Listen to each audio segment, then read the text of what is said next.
everybody. I'm just going to wait a little bit to see, to let people join. I think at 12:30 I'm gonna go live, so that's in 1 more minute. So I'm just gonna wait until more people join us and then we'll get started.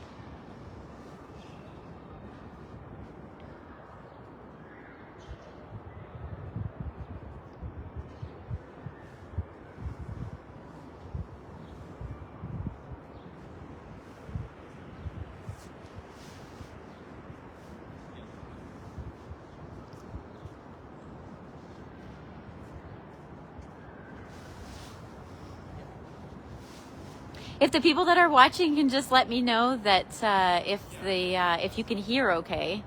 I have no ability to monitor if people can hear me or not.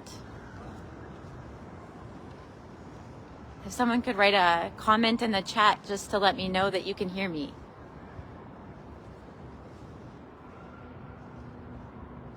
Yay, okay. Thank you, Witness for Peace.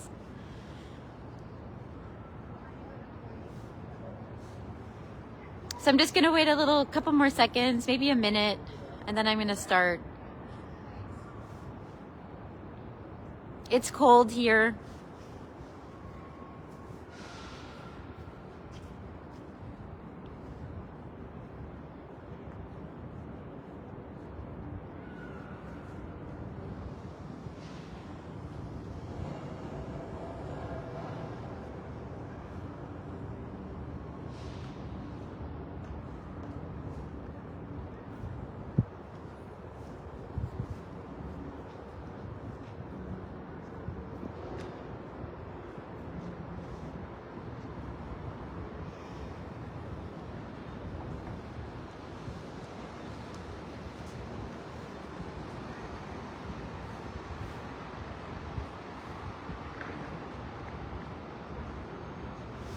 I'm gonna get started shortly.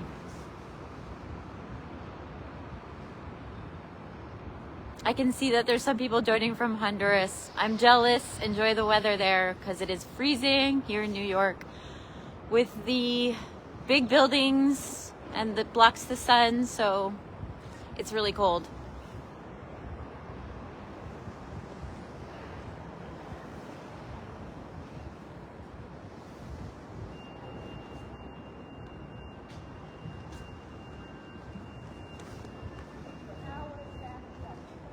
Someone's saying they're jealous of the cold. Don't be jealous of the cold. It's so cold here. Anyways, I might as well get started. So I'm standing at the exit to the Southern District Court of New York, which is a famous court for many reasons. One of the reasons is obviously because it's the court where the ex-president of Honduras, Juan Orlando Hernandez, is being tried for drug trafficking and weapons-related charges. So this morning, basically, I think what I'm going to do is I'll give an update about what's going on. I'll give you sort of an idea of like what's happening here, what's been the newest, what's the latest news, and then I'm going to talk a little bit about the campaign and sort of what might happen in the next couple of weeks. So first of all, tons of people came out this morning to anticipating that the trial would start. There was information that was circulated in Honduras that the trial was going to be moved until the 20th of February. And that was sort of unofficial because the judge had not ruled yet that that was the case. And so all these people came from everywhere, mostly Hondurans. There was protests outside the court calling for other people to be extradited, calling for justice for Hondurans. Also there was, someone told me that there was 18 news outlets that had come from Honduras to witness the trial and to cover the trial. And I don't know how many journalists that is because sometimes different media outlets sent more than one journalist. So really, really anticipated event, especially for Hondurans. Basically, lots of people got up really early to make the line to come into the court. And as we were inside making the line to go in, we were told that the case had in fact been moved to the 20th.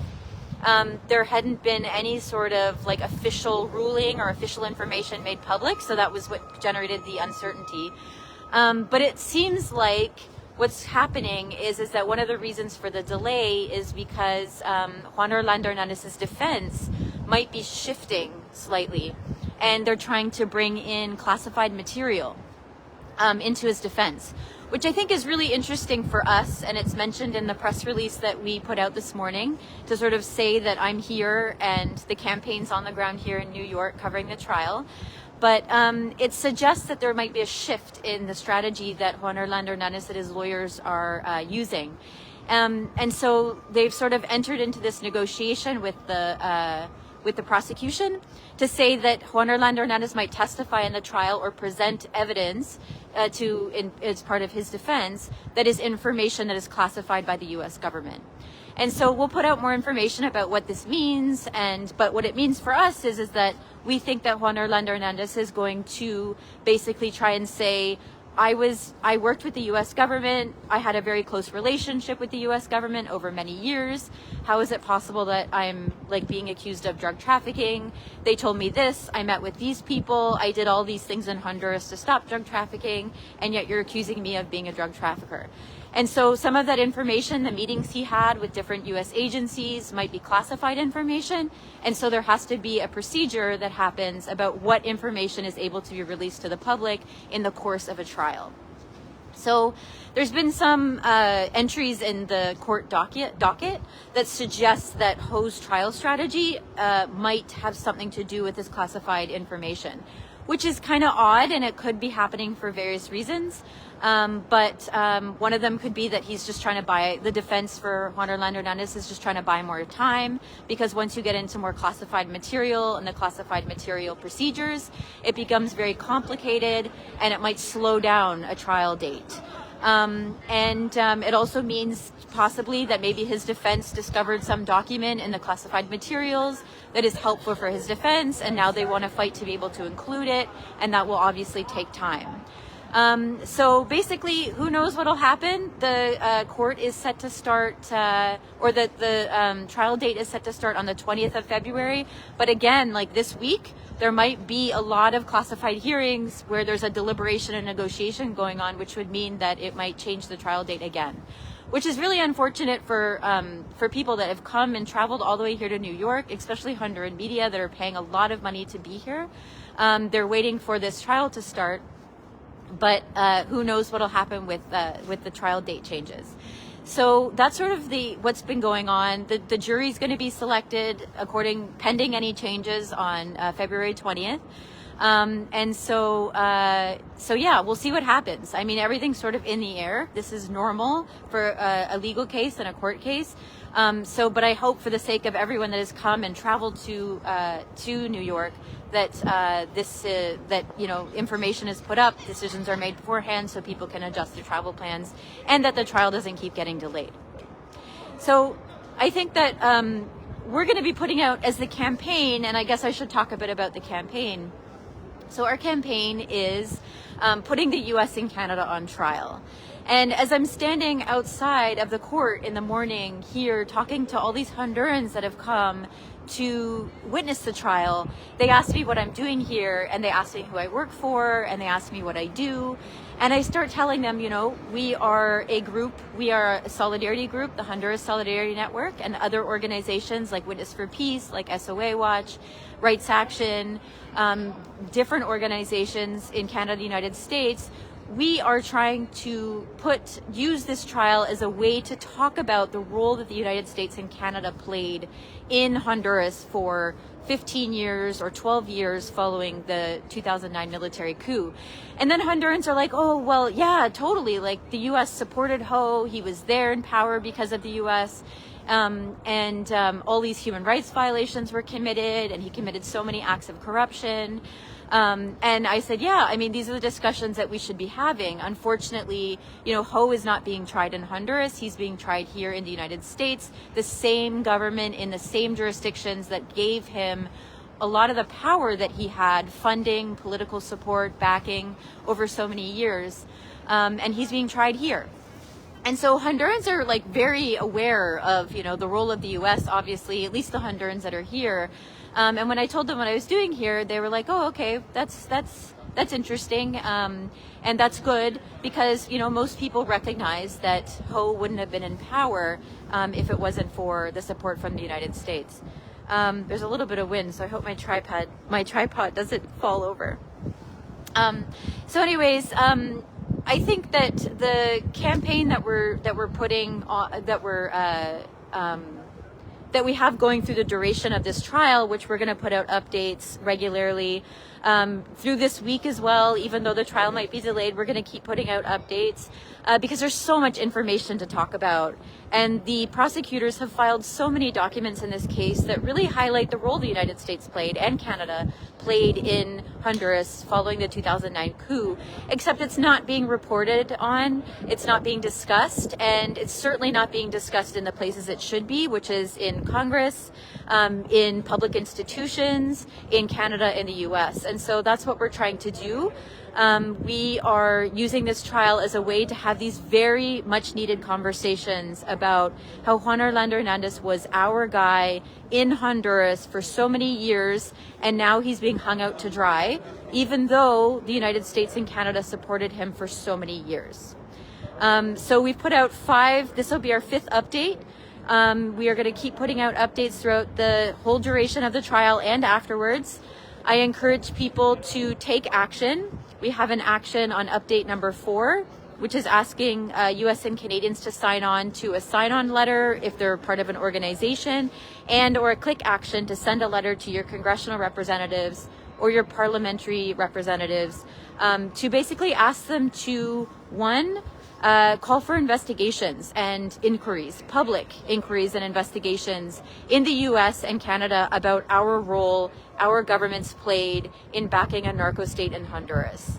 Second of all, we're asking for declassification of documents. All these classified hearings that are happening, Juan Orlando Hernandez's defense wants to call in classified materials about the level of support and collaboration that there was between the US and the Honduran government while he was in power. And we think that that information should be made public, not to defend Juan Orlando Hernandez as somebody that's being accused of very serious crimes, but for our own institutions, and so that we as Canadians and Americans can learn from, you know, the fact that learn from what our governments did during this time, and also so that there's like some sort of accountability.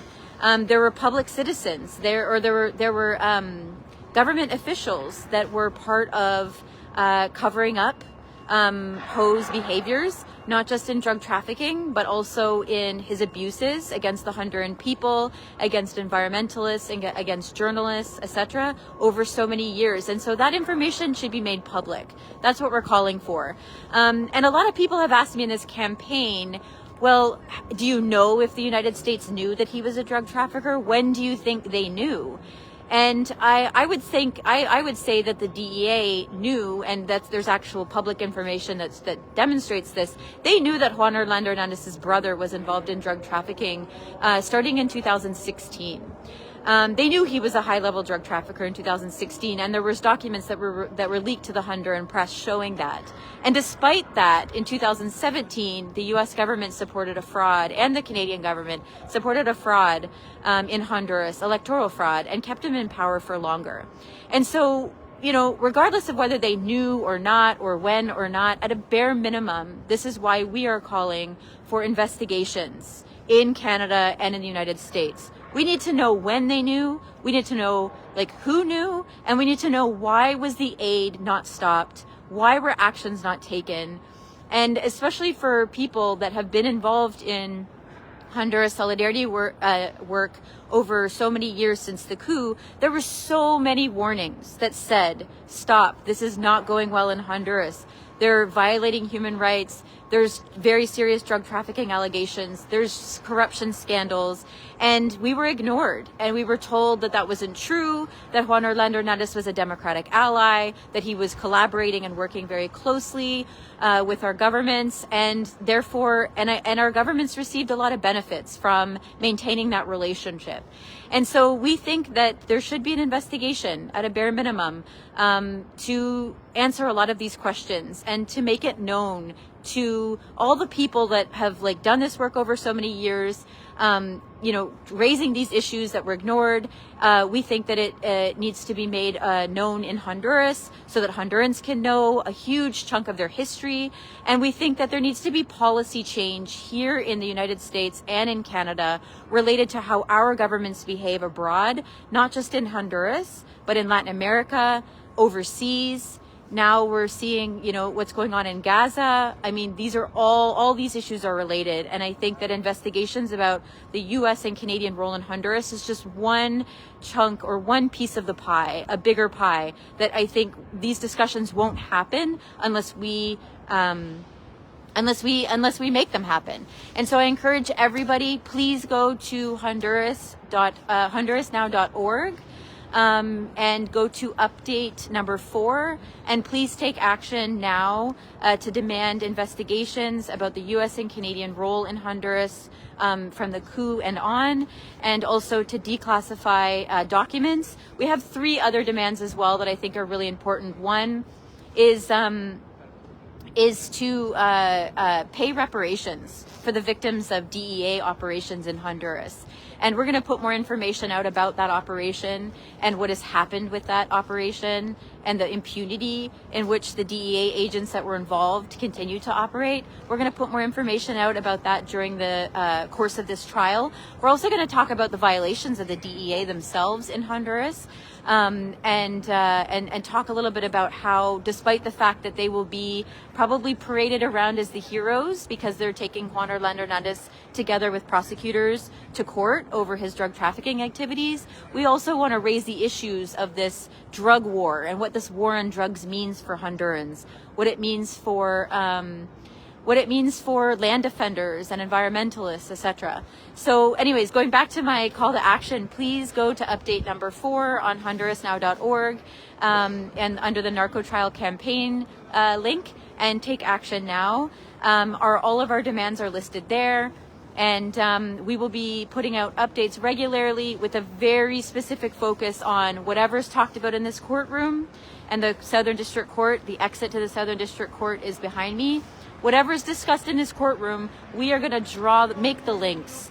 If Ho was doing this at this time, this is what the State Department was doing. This is what they said to support him. This is what they ignored in terms of warning bells. And so we're going to make all of those connections and put it out throughout the course of the trial. And it's really important that we try and get the attention of the media and of our elected representatives so that this doesn't happen again, not just in Honduras, but in all parts of the world. So please take action now and stay tuned for more updates. I think I'll just pause quickly, stop talking, and see if there's any questions for anyone that is watching. They can write it in the chat if there is. I'm happy to answer questions, and I can kind of show you a little bit about, while I'm waiting for questions, I can also show you a little bit about what's going on around here. So I mentioned that this is that's the exit to the Southern District Court. It's becoming very famous. It's a picture that we see in a lot of different places. And then there's lots of like courtyards here around the court. And it's interesting because there's metal barricades, because I think Trump's lawyers, this is also a court where there's a case related to Donald Trump. I think there's classified information involved in that case as well. And so they came this morning to put up a whole bunch of metal barricades. Hondurans that were protesting thought that they came to put up the barricades because of the Honduran case, but I think it's actually because of Trump, case related to Trump. So I don't see any questions appearing in the chat. Well, actually, Vicky asked a question. What did the US and Canada gain from supporting a narco dictator? So Honduras is a small country, but it's a very, very important country for the United States. And there's a couple of reasons for this. Geopolitically, it's a very important country where the United States has one of its, it has its largest military base, Pomarola, or the Sotocano Air Base. And if you go to the entrance of that base, the Americans and the U.S. Embassy will say, this is a Honduran military base.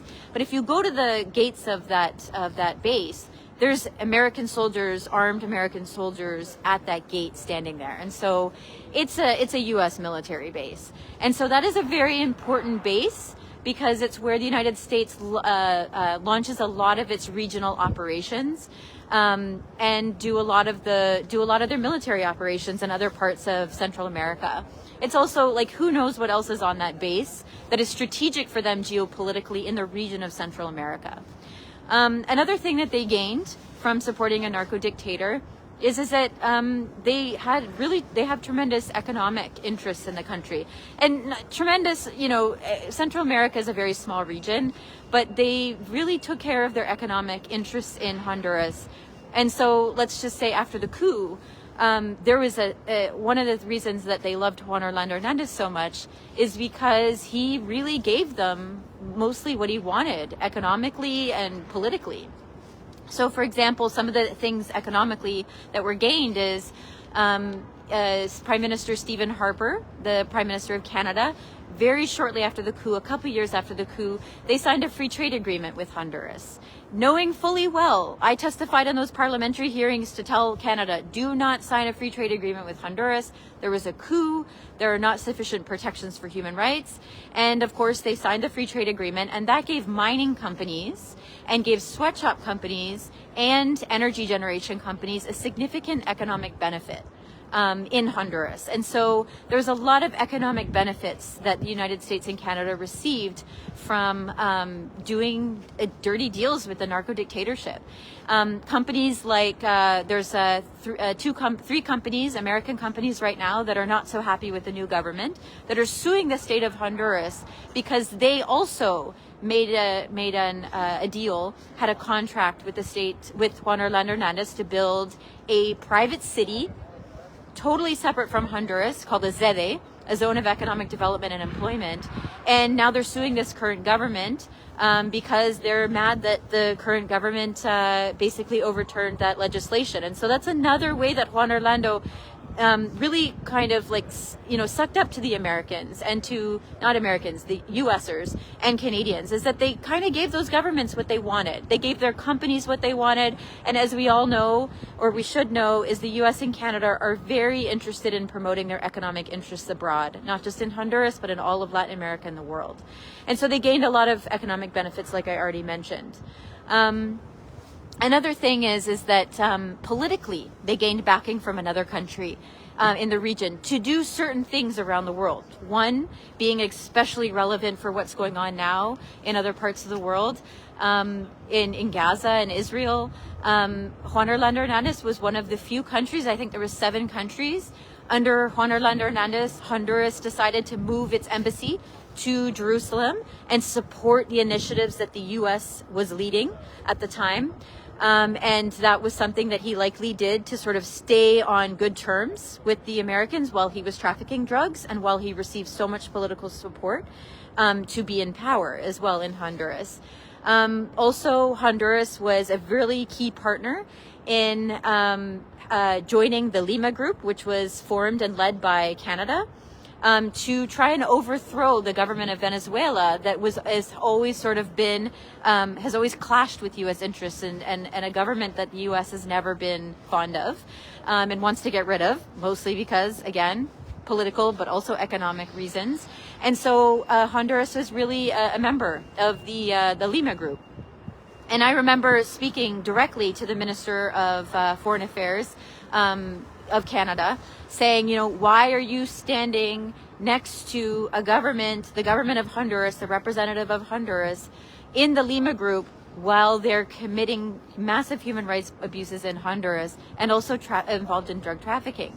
And I never really got a response. It was a political move. They decided that, it's better to have Honduras with us and to ally with Honduras in order to form this Lima Group so that we can overthrow this foreign government that they accused of being involved in drug trafficking and human rights abuses while they were standing amongst representatives from Honduras. So that's some of the political benefits they got. There's a lot more where actually the campaign's going to be putting out very detailed descriptions of some of those economic benefits and including some of the companies that benefited from the U.S. and Canadian support for Juan Orlando Hernandez and the post-coup governments. So stay tuned. Again, take action. HondurasNow.org. Go to update number 4 under the narco trial campaign. and spread the word. Share this live, share our social media, and we will be putting up updates regularly. And please contact us if you're interested to hear more or hear a specific angle. We really want this campaign to sort of grow and to snowball, and we really need your support to do that. So thank you so much, and until the next live, thank you for joining me.